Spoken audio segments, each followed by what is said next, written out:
नमस्कार बंधु माने जदि कौनसी नारी शोइबा समय कौनसी नारी तीनोटी जिनिस मध्यनु कौनसी गोटिए रखिकी शुअती तेबे तांको जीवन रे केबे भी धनर अभाव होई न थाए। सेमानंको घर सर्वदा धन धान्य रे भरी रही थाए।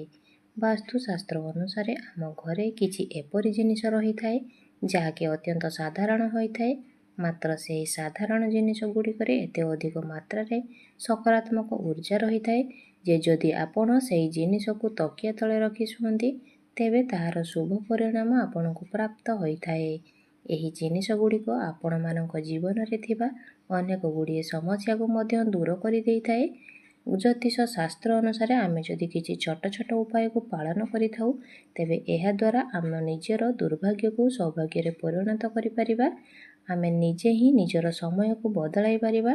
तेबे मु आजी आपण मानकु एही भिडियोटी रे कहिबाकु जाउथिबा तीनोटी वस्तु मध्यरु जदि कौनसी गोटिए वस्तु को आपण निज तकिया तले रखि शुअती तेबे एहा आपणकर भाग्य परिवर्तन हेबारे आपणकु निश्चय भावरे सहाय्य करिवो।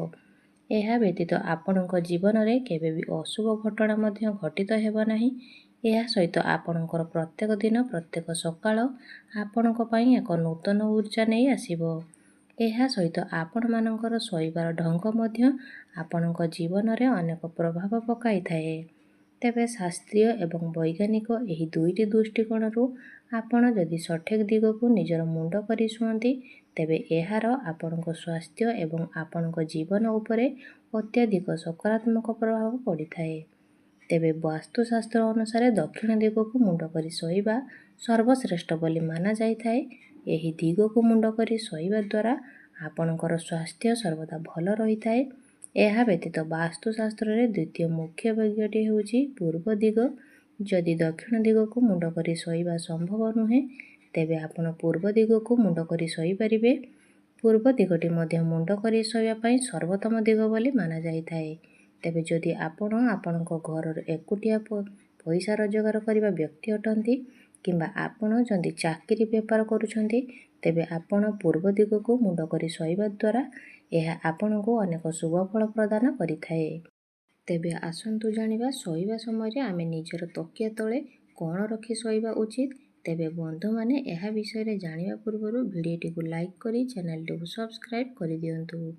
बंधु माने ज्योतिष शास्त्र एवं वास्तुशास्त्र रे उल्लेख अछि जे जदि आपणक जीवन रे सकारात्मक ऊर्जार संचार हुए, आपणक जीवन रे सकारात्मक शक्तिर संचार अधिक होई थाए तेबे आपणको आपणक जीवन रे प्रत्येक कार्य रे सफलता प्राप्त होई थाए। एथिपई आपणको प्रत्येक दिनर सकाळटी सकारात्मक ऊर्जा सहित आरंभ करिबा उचित। तेबे आपणको सकाळटी सकारात्मक ऊर्जा रे भरी रहबा पई आपण राति रे शोइबा समय निजर तकिया तले लुहार कौनसी भी वस्तु रखि परिबे।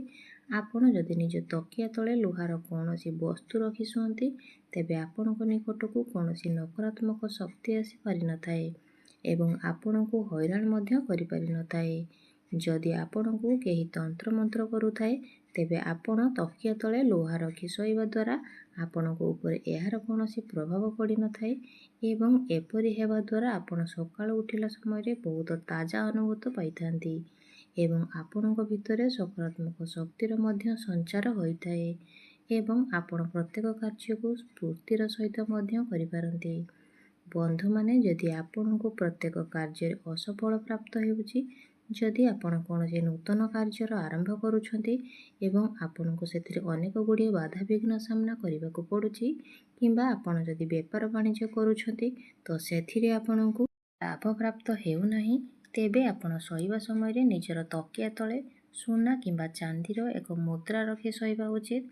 ज्योतिष शास्त्र एवं वास्तुशास्त्र रे माना जाइछि जे जदि आपण शोइबा समय निजर तकिया तले सोना किंबा रूपार चांदी रखि शुअती तेबे एहा द्वारा आपणकर भाग्य परिवर्तन होई थाए एवं सेही व्यक्तिଙ୍କ उपरे माँ लक्ष्मीଙ୍କର विशेष कृपा मध्य रही थाए। बंधु माने जदि आपणको प्रत्येक समय रे निज मन भितरको नकारात्मक चिंताधारा आसुछि तेबे आपणको शोइबा समय निजर तकिया तले रसुणर किछि कला रखि शोइबा उचित। रसुण को सकारात्मक ऊर्जार प्रतीक बोली माना जाई थाए जहा आम भितरु नकारात्मक ऊर्जा को शेष करी आम भितरे सकारात्मक शक्तिर सृष्टि करि थाए। ଯଦି ଆପଣ ପ୍ରତ୍ୟେକ ଦିନ ଏହି ଉପାୟଟିକୁ ପାଳନ କରନ୍ତି, ତେବେ ପ୍ରତ୍ୟେକ ଦିନ ଆପଣଙ୍କ ମଧ୍ୟରେ ସକାରାତ୍ମକ ଶକ୍ତିର ବୃଦ୍ଧି ହୋଇଥାଏ। ଏହା ସହିତ ଯଦି ଆପଣଙ୍କୁ ଭଲ ନିଦ ହେଉନାହିଁ, ତେବେ ଏହି ଉପାୟକୁ ପାଳନ କରିବା ଦ୍ୱାରା ଆପଣଙ୍କୁ ସୁଖ ନିଦ୍ରା ମଧ୍ୟ ପ୍ରାପ୍ତ ହୋଇଥାଏ। ଉତ୍ତମ ସ୍ୱାସ୍ଥ୍ୟ ଏବଂ ଦୀର୍ଘ ଜୀବନ ପାଇଁ ଉତ୍ତମ ନିଦ୍ରାର ଅତ୍ୟନ୍ତ ଆବଶ୍ୟକ ହୋଇଥାଏ। ଯେତେବେଳେ ଆପଣ ଭଲ ଭାବରେ ଶୋଇଥାନ୍ତି, ସେତେବେଳେ ଆପଣଙ୍କର ବୁଦ୍ଧି ମଧ୍ୟ ତୀକ୍ଷ୍ଣ ହୋଇଥାଏ ଏବଂ ଆପଣ ପ୍ରତ୍ୟେକ କାର୍ଯ୍ୟକୁ ସଠିକ୍ ଭାବରେ କରିଥାନ୍ତି। ପ୍ରତ୍ୟେକ ନିଷ୍ପତ୍ତି ମଧ୍ୟ ସଠିକ୍ ଭାବରେ ଏବଂ ସଠିକ୍ ସମୟରେ ନେଇଥାନ୍ତି। ବନ୍ଧୁମାନେ, ଯଦି ଆପଣ ଧନ ଜନିତ ସମସ୍ୟାର ସମ୍ମୁଖୀନ ହେଉଛନ୍ତି, ଆପଣ ଆର୍ଥିକ ଚିନ୍ତାରେ ଅଛନ୍ତି, ତେବେ ଆପଣ ଶୋଇବା ସମୟରେ ନିଜର ତକିଆ ତଳେ ମୂଳା ରଖି ଶୋଇବା ଉଚିତ ଏବଂ ସକାଳେ ଉଠିବା ପରେ ଆପଣ ଏହି ମୂଳାକୁ ନେଇ ଶିବ ମନ୍ଦିରରେ ଦାନ କରିଦେବା ଉଚିତ। ଏପରି କରିବା ଦ୍ୱାରା ଧନ ସମ୍ବନ୍ଧୀୟ ସମସ୍ତ ସମସ୍ୟା ଗୁଡ଼ିକର ସମାଧାନ ହୋଇଯାଇଥାଏ। ଏହା ସହିତ ରାହୁ, କେତୁ ଏବଂ ଶନି ଗ୍ରହଙ୍କର କୁପ୍ରଭାବ ମଧ୍ୟ ଆପଣଙ୍କ କୁଣ୍ଡଳୀରୁ କମ୍ ହୋଇଯାଇଥାଏ।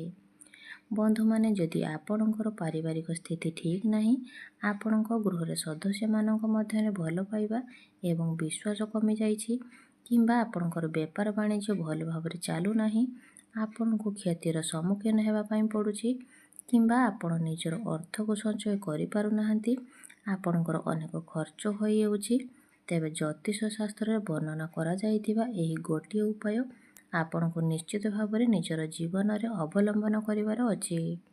ତେବେ ଏଥିପାଇଁ ଆପଣ ରାତିରେ ଶୋଇବା ସମୟରେ କିଛି ସବୁଜ ରଙ୍ଗର ମୁଗ ଡାଲିକୁ ହଳଦିଆ ରଙ୍ଗର କପଡ଼ାରେ ବାନ୍ଧି ନିଜ ଶୋଇବା ତକିଆ ତଳେ ରଖି ଶୋଇଯାଆନ୍ତୁ। ତା ପରଦିନ ସକାଳେ ଉଠି ସ୍ନାନ କରିସାରିବା ପରେ ଏହି ପୁଟୁଳିଟିକୁ ନେଇ ଆପଣ ମା ଦୁର୍ଗାଙ୍କ ମନ୍ଦିରରେ ଅର୍ପଣ କରିଦିଅନ୍ତୁ। ଏହି ଉପାୟକୁ କରିବା ଦ୍ୱାରା ଆପଣଙ୍କର ବ୍ୟବସାୟ ଏବଂ ଆପଣଙ୍କ ଆୟରେ ବୃଦ୍ଧି ହୋଇଥାଏ। ଏହା ସହିତ ଆପଣଙ୍କର ପାରିବାରିକ ସମ୍ବନ୍ଧ ମଧ୍ୟ ମଧୁର ହୋଇଥାଏ। ବନ୍ଧୁମାନେ, ଯଦି କୌଣସି ବ୍ୟକ୍ତିଙ୍କର କୁଣ୍ଡଳୀରେ ରବି ଗ୍ରହ ମଜବୁତ ଥାଏ, ତେବେ ତାଙ୍କୁ ପ୍ରତ୍ୟେକ କ୍ଷେତ୍ରରେ ମାନ ସମ୍ମାନ ଏବଂ ଯଶ ପ୍ରାପ୍ତ ହୋଇଥାଏ। ସେଥିପାଇଁ ଆପଣ ନିଜର କୁଣ୍ଡଳୀରେ ରବି ଗ୍ରହଙ୍କୁ ମଜବୁତ କରିବା ପାଇଁ ତମ୍ବାର ଗୋଟିଏ ପାତ୍ରରେ ଜଳକୁ ପୂର୍ଣ୍ଣ କରି ତାକୁ ନିଜର ଶୋଇବା ଖଟ ତଳେ ରଖି ଶୁଅନ୍ତୁ। ଏପରି କରିବା ଦ୍ୱାରା ଆପଣଙ୍କ କୁଣ୍ଡଳୀରେ ରବି ଗ୍ରହ ମଜବୁତ ହୋଇଥାନ୍ତି ଏବଂ ସକାଳେ ଉଠିବା ପରେ ଆପଣ ସେହି ପାଣିକୁ ପିଇ ନେବା ଉଚିତ। ଏପରି କରିବା ଦ୍ୱାରା ଆପଣଙ୍କ ସ୍ୱାସ୍ଥ୍ୟ ଭଲ ରହିଥାଏ ଏବଂ ଆପଣଙ୍କୁ ପ୍ରତ୍ୟେକ କାର୍ଯ୍ୟରେ ସଫଳତା ମଧ୍ୟ ପ୍ରାପ୍ତ ହୋଇଥାଏ। ଏହା ବ୍ୟତୀତ ଯଦି ଆପଣ ଅଧିକ ଶୁଭଫଳ ପ୍ରାପ୍ତ କରିବା ପାଇଁ ଚାହୁଁଥାନ୍ତି, ତେବେ ଶୋଇବା ସମୟରେ ଆପଣ ତକିଆ ତଳେ ଲାଲ ଚନ୍ଦନ ରଖି ଶୋଇପାରିବେ। ଏହା ଦ୍ୱାରା ଆପଣଙ୍କୁ ସୂର୍ଯ୍ୟଦେବଙ୍କର କୃପା ପ୍ରାପ୍ତ ହେବ ଏବଂ ଆପଣଙ୍କର କୌଣସି କାର୍ଯ୍ୟ ନିଷ୍ଫଳ ହେବ ନାହିଁ। ବନ୍ଧୁମାନେ, ମୟୂରପଙ୍ଖକୁ ମଧ୍ୟ ଆମର ଶାସ୍ତ୍ରରେ ଏକ ଚମତ୍କାରୀ ଯନ୍ତ୍ର ବୋଲି ମାନାଯାଇଛି। ଏହାକୁ ଗୃହରେ ରଖିବା ଦ୍ୱାରା ଆପଣଙ୍କୁ ଆର୍ଥିକ ସଙ୍କଟ ଠାରୁ ମୁକ୍ତି ମିଳିଥାଏ। ମାତ୍ର ଯଦି ଆପଣ ଶୋଇବା ସମୟରେ ନିଜର ତକିଆ ତଳେ ଗୋଟିଏ ମୟୂରପଙ୍ଖ ରଖି ଶୁଅନ୍ତି, ତେବେ ଏହାର ଶୁଭ ଫଳ ଆପଣଙ୍କୁ ଅନେକ ଗୁଣ ଅଧିକ ପ୍ରାପ୍ତ ହୋଇଥାଏ। ଆପଣଙ୍କ ଜୀବନରେ ଧନର ଆଗମନ ହେବ ଏବଂ ଧନ ସହିତ ଜଡ଼ିତ ଅନେକ ଗୁଡ଼ିଏ ସମସ୍ୟା ଆପଣଙ୍କ ଜୀବନରେ ଧୀରେ ଧୀରେ କମ୍ ହୋଇଯିବାକୁ ଲାଗିବ। ତେବେ ସେଥିପାଇଁ ପ୍ରତିଦିନ ଆପଣ ଶୋଇବା ସମୟରେ ନିଜର ତକିଆ ତଳେ ଗୋଟିଏ ମୟୂରପଙ୍ଖ ରଖି ଶୁଅନ୍ତୁ ଏବଂ ସକାଳେ ଉଠିବା ପରେ ଆପଣ ସେହି ମୟୂରପଙ୍ଖର ଦର୍ଶନ କରନ୍ତୁ। ଏପରି କରିବା ଦ୍ୱାରା ଆପଣଙ୍କ ଭାଗ୍ୟ ଆପଣଙ୍କର ସାଥ ଦେଇଥାଏ। ଏହା ବ୍ୟତୀତ ଯଦି ଆପଣ ଶୋଇବା ସମୟ ନିଜର ତକିଆ ତଳେ ଗୋଟିଏ 1 ଟଙ୍କିଆ କଏନ୍ ରଖନ୍ତି, ତେବେ ଆପଣଙ୍କୁ ମା ଲକ୍ଷ୍ମୀଙ୍କର ବିଶେଷ କୃପା ପ୍ରାପ୍ତ ହୋଇଥାଏ। ତେବେ ଆପଣ ପ୍ରତ୍ୟେକ ଦିନ ଶୋଇବା ସମୟରେ ନିଜର ତକିଆ ତଳେ ଗୋଟିଏ 1 ଟଙ୍କିଆ ମୁଦ୍ରା ରଖନ୍ତୁ ଏବଂ ତା ପରଦିନ ସେହି 1 ଟଙ୍କିଆ କଏନ୍ଟିକୁ କୌଣସି ଦରିଦ୍ର ବ୍ୟକ୍ତିଙ୍କୁ ଦାନ କରିଦିଅନ୍ତୁ। ଆପଣ ଏହି ଉପାୟଟିକୁ 15 ଦିନ ପର୍ଯ୍ୟନ୍ତ କରିବା ଦ୍ୱାରା ଧନ ସହିତ ଜଡ଼ିତ ଅନେକ ଗୁଡ଼ିଏ ସମସ୍ୟା ଆପଣଙ୍କର ଦୂର ହୋଇଯାଇଥାଏ।